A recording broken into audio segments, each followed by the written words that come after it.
दोस्तों नमस्कार, मैं आपका दोस्त कपिल देव लेकर आ गया हूँ एक नया वीडियो जिसमें हम बताएंगे कि पवन सिंह का न्यू सैड सॉन्ग कब आ रहा है और गाने का क्या नाम है।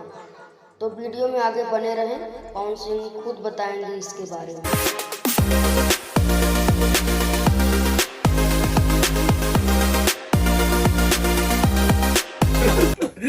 हाँ जी भैया, तो क्या आने वाला है अभी? कुछ नहीं, बस आपकी छत्र छाया में, आपके आशीर्वाद के रूप में मुझे इस स्टूडियो में गाने का दोबारा मौका मिला, जिस गाने का टाइटल है सैड सॉन्ग है।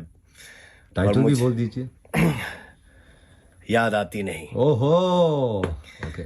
तो हमारे जितने भाई हैं, हमारा भोजपुरिया संसार, पूरे हिंदुस्तान में, पूरे वर्ल्ड में हमारे जहाँ जहाँ भाई हैं, हमारे परिवार हैं, मैं आप लोगों से प्रार्थना कर रहा हूँ कि भैया के, सलीम भैया के छाया में, ये मैं इनके आशीर्वाद से मैं गा पाया ये गाना, कोशिश किया हूँ गाने का। तो इस गाने को आप लोग ढेर सारा प्यार दीजिए और आशीर्वाद दीजिए। और चैनल को सब्सक्राइब नहीं किए हैं तो कर लीजिए, ताकि आपको पता चल सके कि किस सिंगर का गाना कब और किस दिन आएगा। तो अच्छा लगा हो तो लाइक शेयर सब्सक्राइब जरूर करें। जय हिंद।